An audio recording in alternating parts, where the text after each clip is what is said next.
வணக்கம் நேயர்களே.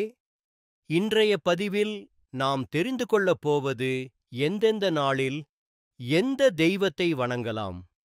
நமது இந்து மதத்தில் தெய்வங்களை வழிபாடு செய்வது என்பது காலம் காலமாக நடந்து வருகிறது.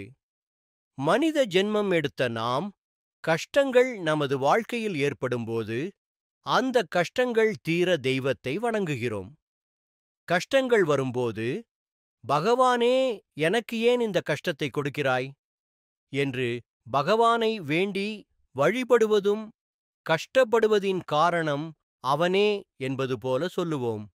கஷ்டங்கள் தீர்ந்து சுகமாக இருக்கும்போது எல்லாம் நான் கஷ்டப்பட்டு உழைத்தது என்றும் கூறுவோம். கஷ்டப்படும்போது மட்டும் இறைவனை வணங்காமல் எல்லா நாட்களிலும் வழிபடுவது மிகவும் விசேஷமானது. நமது முன்னோர்கள் எந்தெந்த நாளில் எந்த தெய்வத்தை வணங்கலாம் என கூறியிருக்கிறார்கள். அந்தந்த நாளுக்கரிய தெய்வங்களை வழிபடுவோம். எந்தெந்த நாளில் எந்த தெய்வம் என்பதை தெரிந்து கொள்ளலாம். ஞாயிற்றுக்கிழமை வணங்க வேண்டிய தெய்வம். கண்ணுக்குத் தெரிந்த கடவுளான சூரியனை வணங்குவது சிறந்தது. ஆதித்ய ஹிருதயம் ஸ்லோகம் சொல்லி வணங்குவது இன்னும் சிறப்பானது. இதனால் நம்மை அறியாமல் செய்த பாவங்கள் ஒழியும். திங்கட்கிழமை வணங்க வேண்டிய தெய்வம். திங்கட்கிழமைகளில் சிவாலய தரிசனம் நன்மை தரும். தேவாரம், திருவாசகம், அபிராமி அந்தாதி பாடல்களைக் கொண்டு அம்பிகையையும் சிவபெருமானையும் வழிபடுவது நல்லது.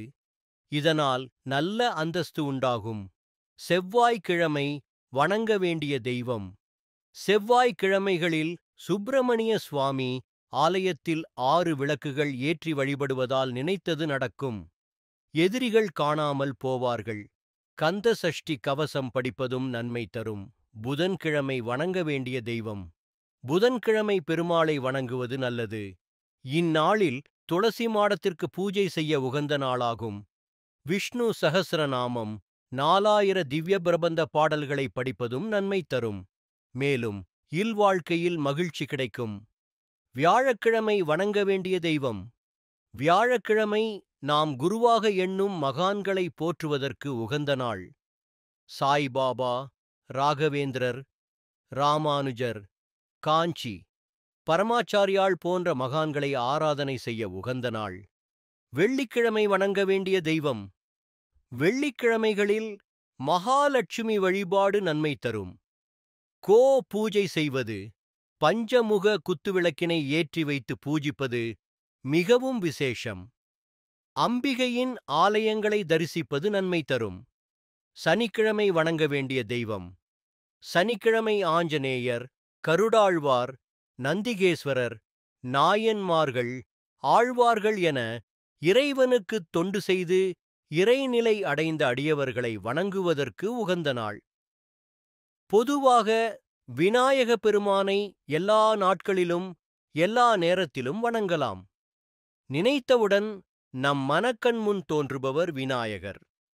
கிரகண தோஷம் ஏற்பட்டால் அதை நீக்க சூரியன், சந்திரனை வழிபட்டு பெற்றோரை கடைசி காலம் வரை நன்கு பணிவிடை செய்து மனம் கோணாமல் பார்த்து கொண்டால் கிரகண தோஷம் நீங்கும். இப்படியாக நாம் எல்லா நாட்களிலும் தெய்வ வழிபாட்டை செய்து வந்து நமது வாழ்க்கையை ஆனந்தமாக்கிக் கொள்வோம்.